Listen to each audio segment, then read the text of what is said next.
All right, so this is a content overview for the Madera project, and we're going to hear from Ivan, get a sense of some of the content, and answer questions. So also, coaches that are here with us live, Dale, Steve, Trang, if you've got questions throughout, that's what we're here for, to kind of have those questions and get some answers. And then I'll give a little bit of a coaching update when it comes to some of the logistics. So.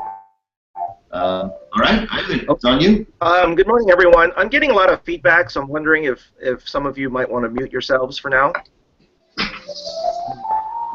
So first of all, I want to thank Trang for her very thorough and thoughtful examination of the handouts and some of the handouts that we'll be using this coming week. And I'm going to address some of those things as we go along. So let me give you the first of all, the big picture overview.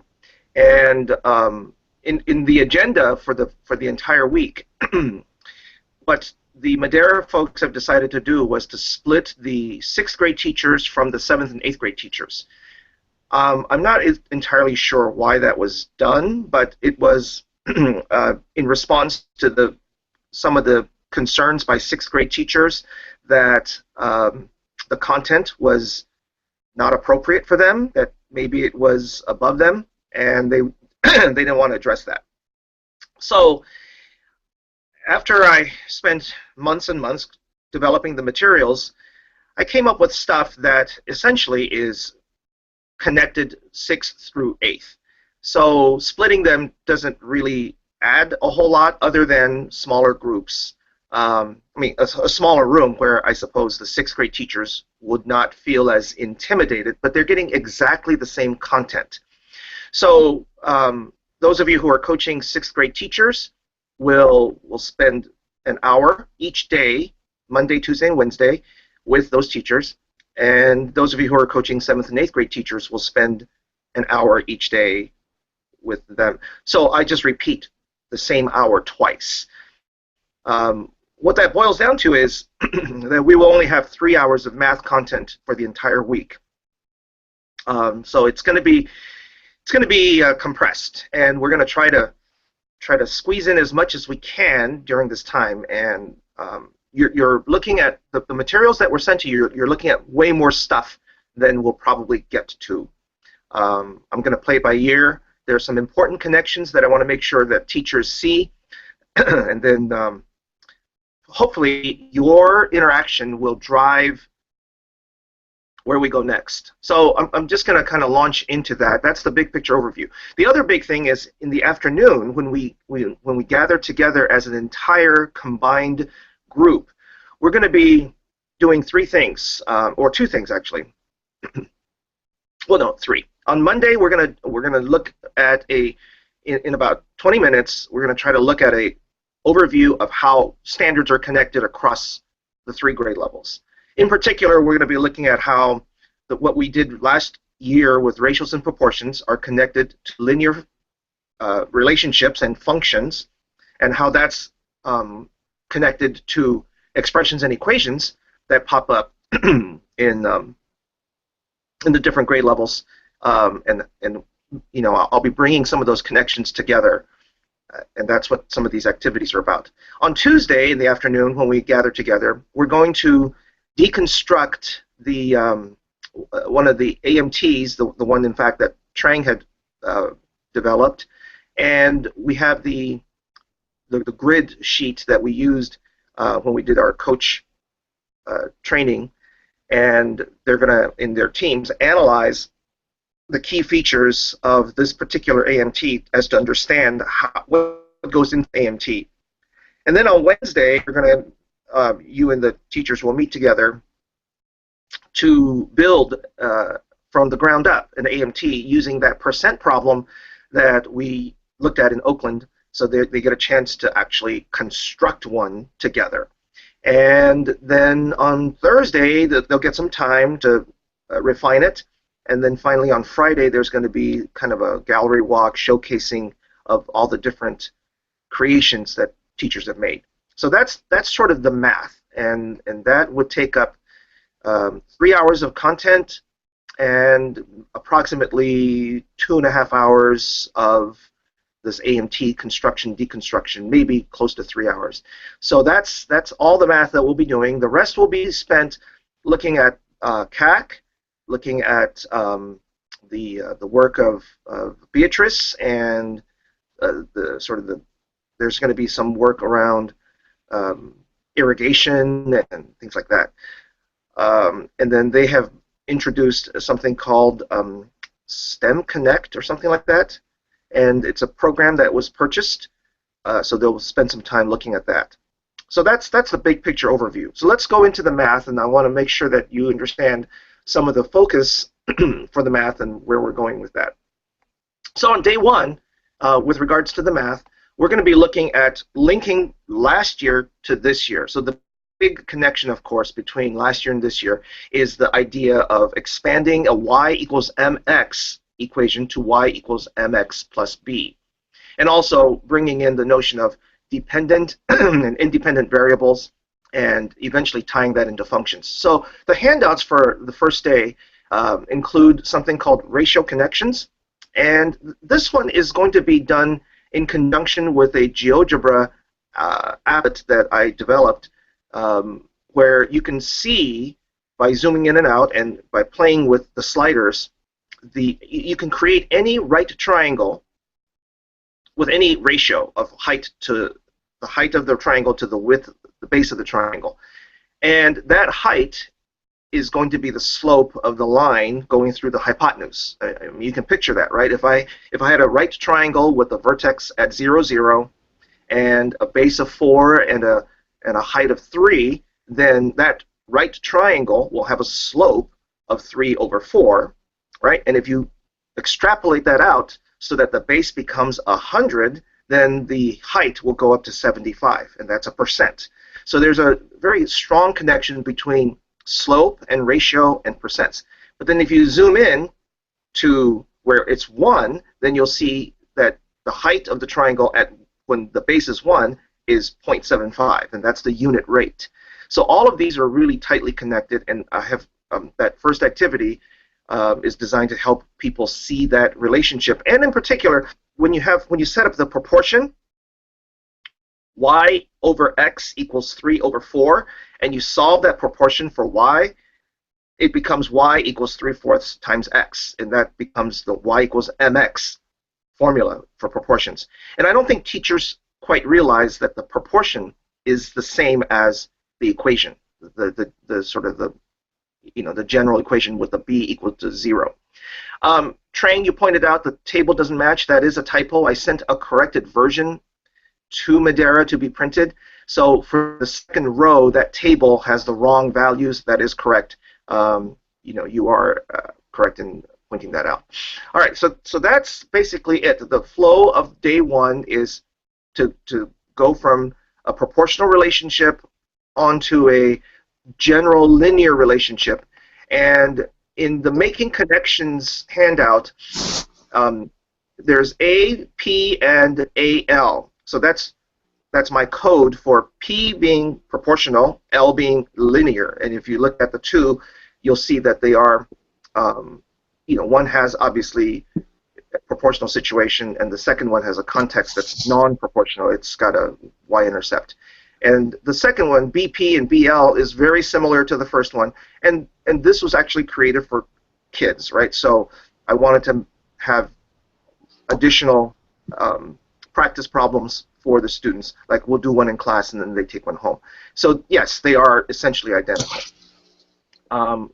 Most of these activities were created not just for the Institute, but for actual students that I've actually taught and delivered this to. So that was that's that one. And is the GeoGebra file you mentioned, is that the same one as we did last year or a different one? No, it's a different one than last year, Trang. It's called fractions, ratios, proportions, whatever. Let me look it up. And I'm hoping that my computer will not die on me. I've had this weird situation when I open up too many pages, the whole thing just crashes. Can you send us the link so that we can look at it beforehand? Absolutely. Yeah, I will send you all the links. as well. Excuse me, Dale? Yeah. I was going to ask the same question. I just unmuted myself down. Okay. Yeah, it's I'm going to send you a link in just I'm looking it up right now. I got the link and I will send that to you and you'll all get this right away. Anyway, so that's I'm going to send a reply all. Hold on here. I got my little phone on my laptop here. So send. Okay, I just sent the link. Let's go back to some of the things that Trang brought up. I want to make sure that I address all of the typos and whatnot that occurred in this. So proportional connections, the grid line, it should be there. I don't know why it's like that. Yeah. Okay, we'll wait until like terms and tables in a minute here. So on Tuesday, I mean, you can see that we only have an hour on Monday, so getting through all of those will be kind of hard. Most likely, I'll have them do a little bit, and then at your tables, you'll talk about what does this teach kids? How is it teaching the kids? What does it teach? And what are the essential questions that you have to ask? Another key point that we want to make at this event, and this has been reinforced at some of our other institutes so far, but we want to really hit home with this, is that what we're giving the teachers are essentially prototypes, examples. It's not meant to be the be-all, end-all. We want the teachers to see how these are created, how they're structured, so that they can create their own with you guys, with the coaches. Rapid prototyping is a phenomenon that's a little bit different than the long, extended lesson study process that was so popular, recently. But now we're moving into a new thing called rapid prototyping, where you create something, you try it, it doesn't work, or you tweak it, and then you try it again, It's so basically that's what we're working on.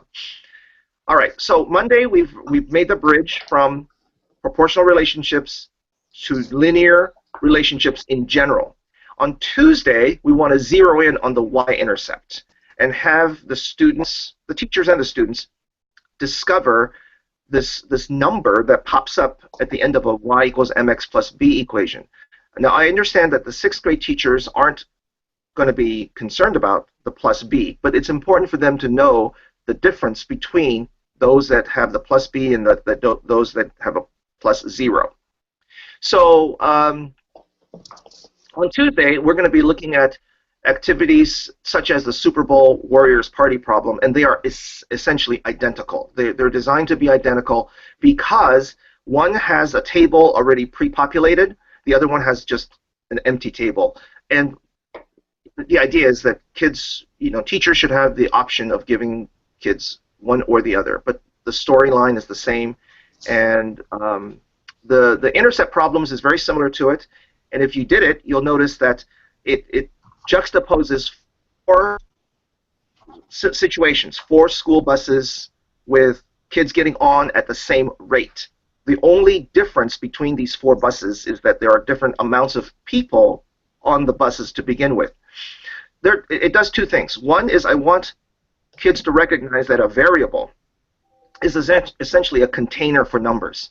So a bus is a container, right? And so you're adding the y is the number of people on the bus.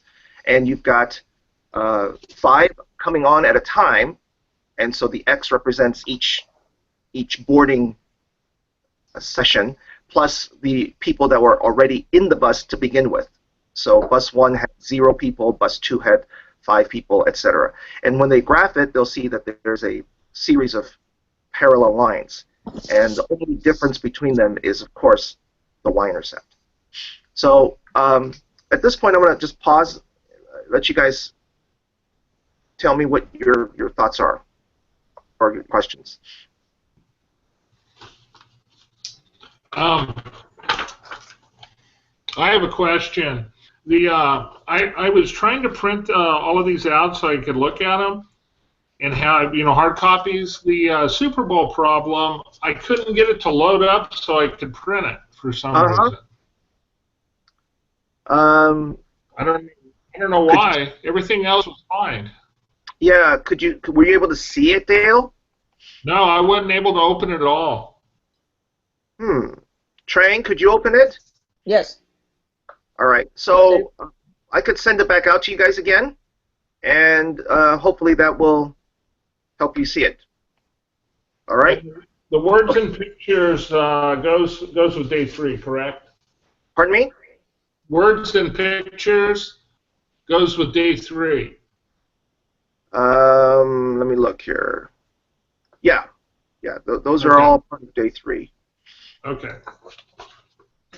So you guys got more handouts than we will actually do. Madera has asked me to even shave that down.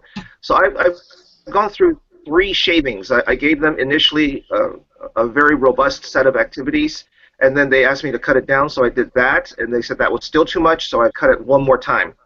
And what we will actually be using this coming week is actually about 1/3 of what you actually all got. So some of the activities you're referencing won't be used. Will the teacher get access to all of them, even though we may not have time to go over all of them? Yes, the teachers will see all of them online. They will all be posted. Okay. And I know you mentioned that these are just example for teachers. Is there an expectation that they use these in their classroom later on? I don't believe there's an expectation that they have to use them. I think that they're very practical. If they want to use them, it's available for them. But there's no set expectation. I think the grant requires them to implement a few AMTs this year. And I'm not sure exactly what the language of that grant is off the top of my head. But these activities are not required. Okay, thank you. Okay. Let me just mention like terms and tables real quick, since that's part of day 1. I kind of forgot to talk about that one. Most likely that one I will use in the 7th, 8th grade session and not in the 6th grade session. I just anticipate that we will spend more time discussing things in the 6th grade session, and we may not be able to do as many handouts. So the like terms and tables really reinforces the idea of what equivalence means. In the standards, we talk about equivalent expressions, right? Like 3x plus 2x equals 5x. And here, this drives home the meaning of that. So the kids evaluate the values for 3x in table 1, and they evaluate the values for 2x in table 2, given whatever x numbers I've populated the graph with, the table with. And then they're supposed to add those numbers. So obviously, when you add those numbers, you're going to get a different set of y values for table 3. And then they generate the rule, and the rule, they'll notice, is 5x. So if you read the standards, it talks about how expressions are equivalent when you substitute values for the x's, that they generate the same value. So this is meant to help people see that the numbers, no matter what number you use, the sum of these numbers will equal to the sum of the expressions. I hope that makes sense, and it's intended to address that conceptual understanding. And then down below, it's just now how do you combine those like terms? What's 10x plus 6x? What's 10x minus 6x? Does that make sense? Yes. Yeah, but it's just very different. I don't see people doing that. Most textbooks just go straight to the 10x plus 6x and say, add them. And kids don't really understand why it works and why they should do it. Okay? So that is day 1. Let's go to day 2 real quick. I'm sorry that I bounced back. So I already talked about intercept problems. You know what? I'm sorry. I have to go back to day 1. One more time. There's an activity called using tables. This really is a setting the foundational stage for what they're going to be doing on Wednesday. And that is when numbers are related to each other, there's a reciprocal relationship. So if you look at Tom and Jerry in the candy one, it says Tom has 4 more candies than Jerry.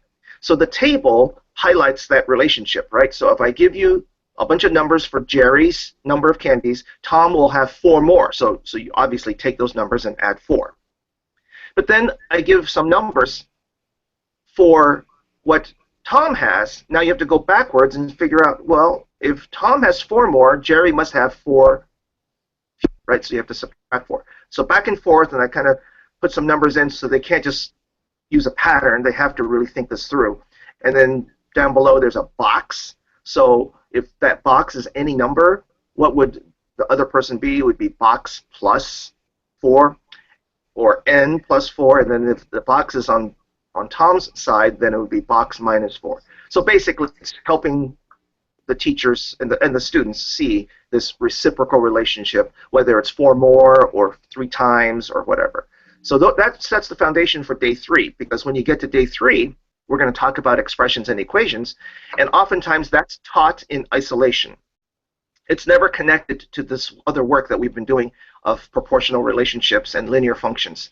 So I wanted to make sure that when we get to the expressions, the word problems, things like that, that kids already have a foundation of this reciprocal relationship. If I have more than you, then you have fewer than me. If I'm taller than you, then you're shorter than me. Does that make sense? Yes. For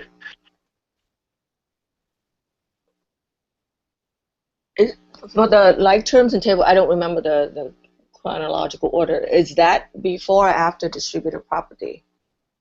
Like terms and tables is before we do distributive property. Will you want to make that connection with the teachers? It will. I will eventually. When I get to distributive property on Wednesday, I will connect back. Yes. Okay. So part of what we're trying to do is to bring in concepts and ideas in a just-in-time way. And I think about most textbooks, they teach the distributive property, the associative property, the commutative property, all in that first chapter or that 0 chapter or the A chapter, before even chapter 1, and front load that, and then the kids have no idea why we even learn these properties. So I will bring in the distributive property and make that connection with like terms when we get to Wednesday. So very, very good thought there. So let's move to Wednesday, right? If there are no questions on Tuesday, we're going to go into Wednesday. And sadly, I'm going to have to just blow through this as well. And they're just going to see some things. They're not going to actually get to do it. And I'm actually going to just start with picture this. So words and pictures, Dale, even though it's a Wednesday thing, I don't think we're going to actually do it. We're going to do picture this. And the idea with picture this is to visually see the difference between 3 times versus 3 more, or something like that. So if you look at picture this, it says shopping problem number 1. Sarah and her friend Jackie went shopping at the San Fernando Mall. Jackie spent 4 times what Sarah spent. So I put 2 bar diagrams, right? This is inspired by Singapore math, if you're familiar with that. So they can visualize if the small box right here is how much Sarah spent, then Jackie would have spent 4 times that, and you would see 4 boxes. So there's a long bar that they can actually divide up into 4 boxes. However, next to it, right next to it on problem 2, it's not the same. It's 4 more. So 4 more does not mean 4 times. So they would just put 4 dots above it, or plus 4, so that they can see it's a very different scenario. And training the kids to distinguish between 4 times and 4 more.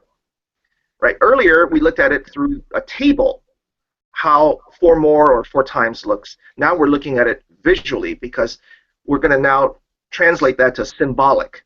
So the next leap is, if you look at the age problem, it's looking at different representations, and then expressions quiz. It's the same sort of thing, right? The little circle dots represent the individual amounts, whereas the boxes represents the variable, right? The x. And those are just pictorial representations of ultimately what we want them to do, which is in the expressions problems handout, it's just words now. Suppose Marco has the same amount of money as Edgar. Use symbols. Now we're forcing kids to use symbols. We've moved them from pictures to symbols, and of course, if you read the words carefully, it actually guides the kids into thinking about what's going on. Right? Marco has the same amount of money as Edgar. Use symbols to show the relationship of how much money they have. So M equals E. Right? That's problem one. Suppose Marco has $5 more than Armando. So then what's going to happen, right? Who do you give $5 to so that they can be equal? So that means Armando plus 5 equals Marco. And it's not adding 5 to Marco, which is a classic mistake kids make. So that sheet is really designed to go back and forth and see those relationships, right? If I have less money than you, then for us to be equal, the person with less money has to be added to. Not, you don't add to the person with more money, right? Kids confuse that. They think the person with more money is where the plus sign goes. And then we migrate from there to floor tiling, which, if you look at it, is essentially forcing kids to think about two different ways to compute numerical areas, right? They can compute 11 times 23 or 11 times 20 plus 11 times 3, et cetera, et cetera. And then down the bottom, you'll see some blotched out numbers. So the idea there, that's very intentional, Trang, is that you can't see the numbers, so what do you do now? And then it's really interesting. The kids are, oh, can we use a letter instead, Mr. Chang? And I'll say, well, I guess you can use a letter. And of course, now we've now moved to symbolic, right? So it's 13 times x plus 3. You do it the same way as you did before. 13 times x, 13 times 3. The next one on the next distributive property one, I don't think we're going to do, but you got it. That was created, I think, Dale and Robert, you were there for slope. We were doing an RTC session, and we had a couple of teachers from Reading, and they said that on Monday, this was on a Saturday, and on Monday they were going to teach distributed property, and we did an RTC session, Fishbowl, and created that activity there to address common misconceptions. And then the big payoff is when you get to area multiplication. And if you look at area multiplication, it connects just regular numbers to a visual diagram to distributive property. And ultimately, if you look at the last page, you can see where I'm going with it. This sets the stage for ultimately multiplying binomials, right? If you look at the very last page, you'll see a problem like 43 times 25 in the middle of the page. And if you had x plus 3 and x plus 5, you essentially have a binomial multiplication. So this distributive property is critical in helping kids understand the bigger picture of you know, what they're going to be doing in algebra. Okay, so comments and questions? It's great. This sets up for high school. We do, as I said, you know, be able to get through all of it. multiplication. Is that my phone ringing? Well, okay, I can't answer it. There's just one more thing to look at, and that is equivalent equations. So by taking a visual approach, if you look at equivalent equations 1, I start with a picture of a balance beam, right? Like a box equals 12 units of something, 12 grams, 12 kilograms, whatever. And one of the slope coaches named Jaspreet implemented this in her class, and all of a sudden, one of her worst students perked up when she said 12 grams, and he totally latched onto this problem. And he even said, I have a scale like that at home. You understand where we're going with this, right? It suddenly became relevant to him because he understood the notion of weighing packets of substance and the grams. So he actually ended up doing really well on solving equations because of this other understanding, this outside the classroom understanding. But you'll see that there are two versions of this. The front page has the symbolic written in there. And the intent here is that I want kids to see what has changed from one row to the next row. So, which handout are you looking at? if you look second set of diagrams, I have a box plus 6 equals 12. And then all of a sudden, a box equals 6. What happened? Right? Visually, what do you see between those two rows? And the kids will see, oh, 6, but I go from both sides. So it's intentional that they focus on what's changed. The back side is identical to for having the kids write it themselves and having it written there for them. Wait, which handout are you looking at? And you're cutting out. I can't hear you.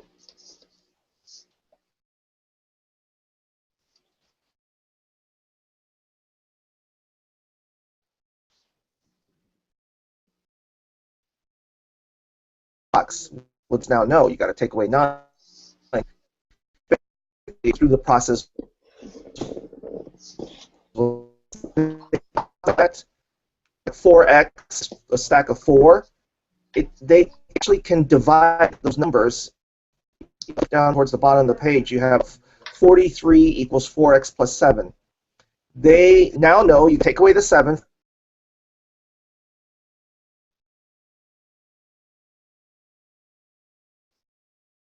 From among the 4 boxes, and they actually can do that really well. And I just want to skip ahead until you get to equivalent equations 3, and you'll notice that here I revisit the distribution.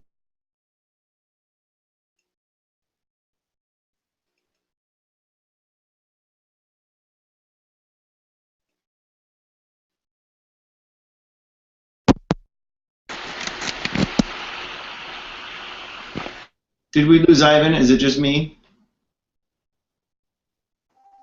I can't hear him either. Yeah. Ivan, we've lost you.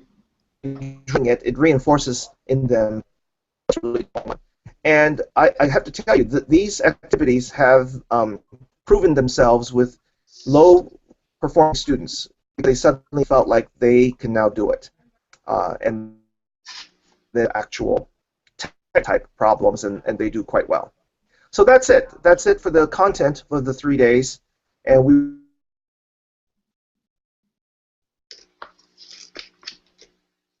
Hey, Ivan, can you hear me? We can't hear you.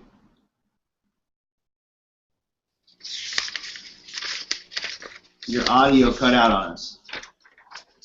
I'm sure you were saying some amazing things, but we could not hear you.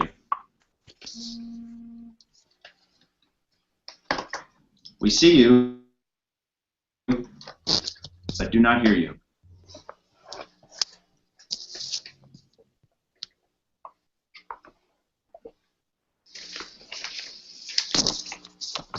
Dr. Chang, one last chance. Are you there? Can you hear me, Chris? Yeah, I can hear everybody and see everybody else. So here's what we'll do: is if you've got questions for Ivan, we're going to let him get himself back somehow reconnected. Kind of put those on the wall right now, or just kind of think, and then we'll come back to the content. But I figured instead of having some dead time and waiting for Ivan to get back on, why don't I go ahead and give you the kind of a quick update on some of the coaching forms and some of the processes. And then we'll get to back to Ivan to answer questions. Unless, Ivan, are you there? can you see me? Can you hear me? I can't see you, but I can hear you now. I can barely hear you for some reason. I don't know what happened.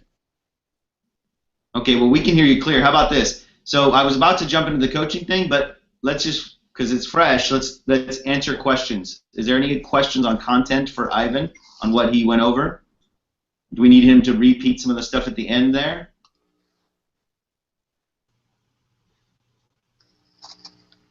I think I was following along and I saw what he's talking about. So. Okay, so Robert's good. I can't hear you, Dale. Robert's or Dale. I'm sorry. Dale is good to go. I'm Ivan. good. I'm okay. Stacy's good and Trang's good. I agree with when Dale was talking earlier. I can't open the Super Bowl problem either. So Say again? I can't open the Super Bowl problem either. Now, I will tell you this. I was trying to open it so I could print it out, and I could not get it to open, and I just did it on my iPad and opened right up. So I don't know what the problem is.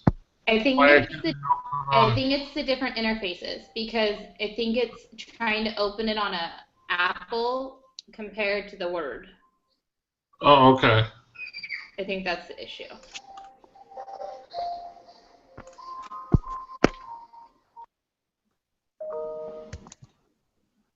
Am I Is back? Is it a PDF? It's a PDF. No. For me, it's a PDF. It shows a picture of a PDF for Adobe, but it doesn't open. Ivan, do you have that? Which one is it? The Super Bowl problem? Yeah, I'm going to send that. Resend For it some as a reason, my volume is pretty much not there. resend it as a PDF. They're needing it as a PDF. It was done as a PDF. Right. I have the PDF. I don't know, it's not opening for some reason. I'm sorry, I've got to go get my daughter. I'll be right back. I'll send it right now again.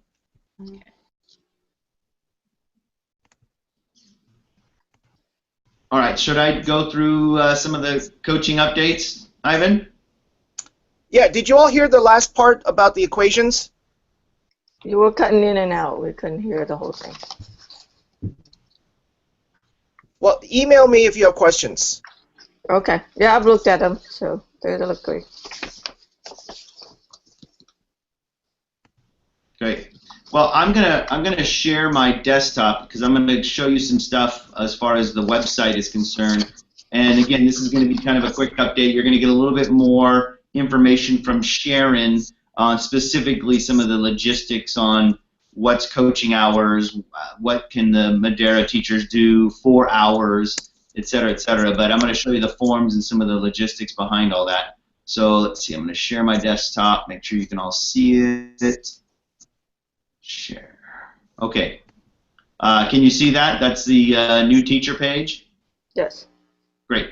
So the new teacher page starts off their home page, and what I did is I created some of these hot links. So if you find your teachers going to a certain part of the website that you want to, again, highlight, let me know, and I can add it as one of these hot links. But and I'll go to the Finding Your Collaboration form to show you what their new form looks like. But some of the hot links I included was the Google Hangout info, so just to kind of give them a little bit more info around how to do the Google Hangout. But this library of math activities, that's what Ivan mentioned, is where those digital versions of those activities are. So if I click that, it actually takes them to, under the Real Toolkit, this AMT and math activities page, but it's kind of a nice hot link that'll take them right there. And then there's a full Google folder that is embedded in the page that has every activity that Ivan has shared up till now and in the next few workshops alphabetically. So they're all listed alphabetically. So hopefully they can find it there based on the name of the actual file, the name of the workshop, or the name of the activity itself. So it's a large folder full of all the PDFs, so they can actually see that. So I want to make sure you see that, so you can put your teachers in the right place if they're looking for the digital version of those activities. Okay? So that's linked to their teacher homepage. And then the MDT page as well is a good place to get the information necessary as far as what is MDTP, all that information. But right at the top of it, this was something that we needed to highlight, and that's the guidance for this year. So if I click that guidance, it opens up to an actual page that gives them the guidance of the MDTP for this year, what courses and what tests to administer and so on and so forth. So, and then some information of little bit of FAQs around why do I give the tests, et cetera, et cetera. So that's a nice page to refer to when you're doing anything with MDTP. Okay? So the collaboration form for teachers looks differently, and you will also have access to things differently as well. So let me explain that. So if I go to the collaboration form page, gives them a little bit of what they need to do right now once they have a coaching session. And what you'll see is every coach listed by project. So I don't have, right now I don't have any of your forms done because we're still waiting on the final assignments from Sharon. So Sharon's going to send that pretty soon. And so in the next couple days, your names will become hot linked. So I'm going to, just for the sake of using somebody, I'm going to go to Bob's from Valley, his project in Valley. And so your forms are going to look very similar to Bob's, of course, except it's going to be, this is specifically a form that your teachers will fill out, and it'll say RTC record for teachers with Stacy Doss, and then it'll have Madera, right? But then her teachers' names will be listed here. So each of your teachers' names will be listed, so they'll select their name. So it just is nice for spelling and nothing when we're doing any sorting and all that. So their name, they'll select their name. And there's different types of collaboration that's going to be allowed this year. One, of course, is the normal Google Hangout with you.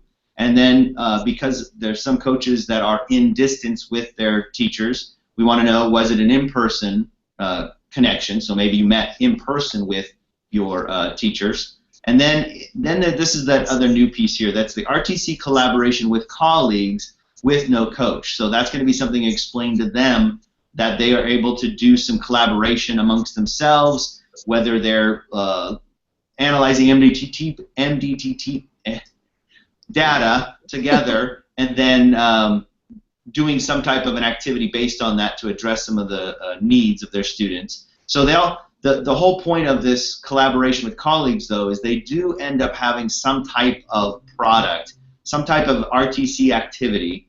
And so what they'll do is they'll make sure that when they have that activity, they'll debrief that activity with you as the coach. So it's a kind of a two-part thing. They're going to get some collaboration with just colleagues, but then as well they need to submit something and submit some debrief to you. And then so the other parts of the form are self-explanatory. They got to let us know when was that date of that collaboration, the amount of time they spent on that session, and there's a huge drop-down similar to what's been before. And then as well, what was the focus of that discussion or collaboration? And then this is that kind of that balance, checks and balances here. They'll submit a date of when did they send you the activity or connect with you with what they did. So it's kind of this, they got to put in a date to commit to saying they're going to talk to you about this or send you the activity. And then they tell us what did they learn, and then of course any other comments or questions or concerns. So this is the form they submit, but the nice thing is you have access on the back end. You will have, once I create the form, you'll get an email from me that gives you actually all of the data real time. So this is Bob's, he's already had a couple sessions with a couple of his teachers since the Institute. So they filled out their form, and you will have real-time access to this data. So you can be checking to make sure that they're filling it out, what have you. Now, you do not have editing access. That was one of the things we talked about in the coaching session, is most of the coaches said, I don't want to be responsible for accidentally deleting things.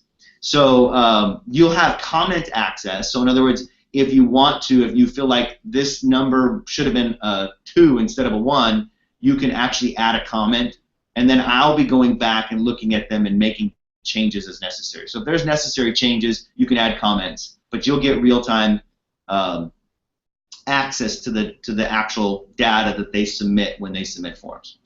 Okay, so that's the teacher aspect of the collaboration. Any question on that part?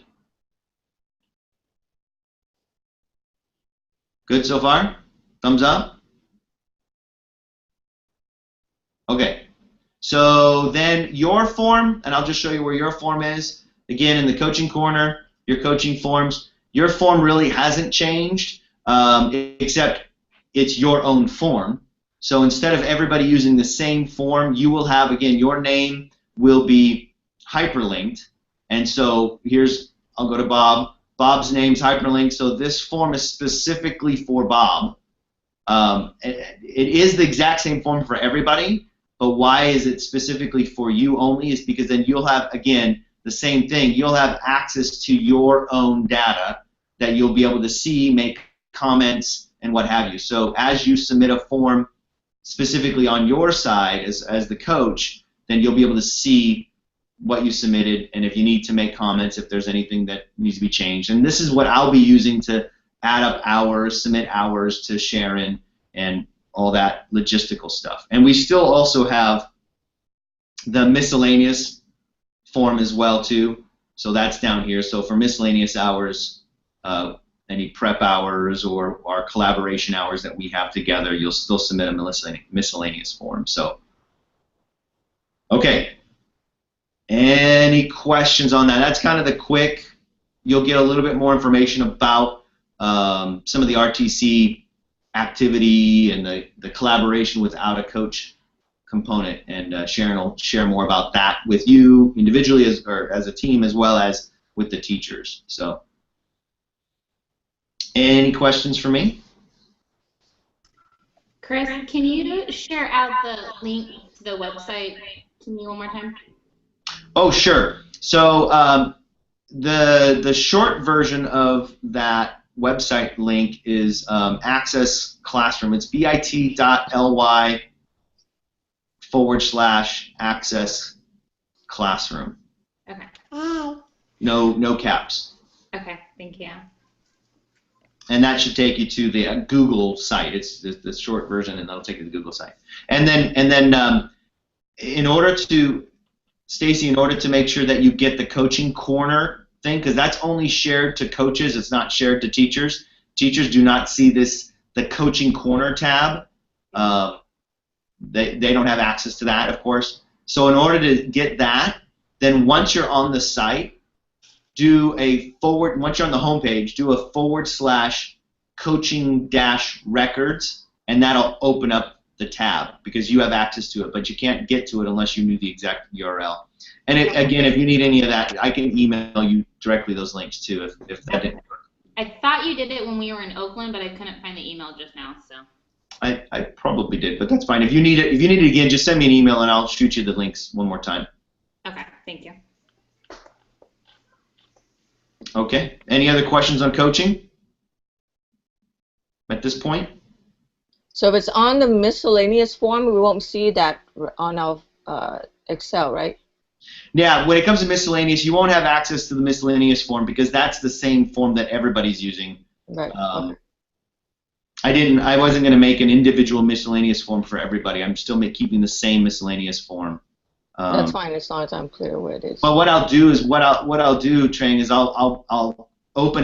create a new tab. So on your actual coaching form that you're getting the real data for, I'll put a new tab in called miscellaneous hours, and every once in a while I'll be updating that tab. So you'll see it every once in a while, just like I did before, but it'll only be the miscellaneous that I'm going to be updating. Does that make sense? Yes, thank you.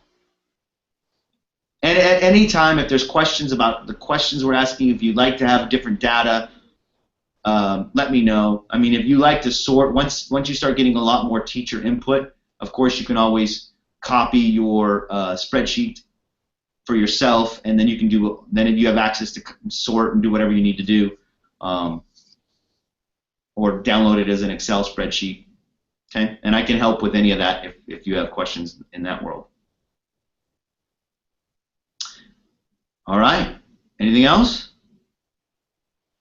Well, we lost Ivan, so we will we'll be good to go. I won't see you guys next week, so we will catch up again at a different institute or a different workshop or something, or online. So you guys enjoy yourself next week, and I think you're all meeting on Sunday at 3:30.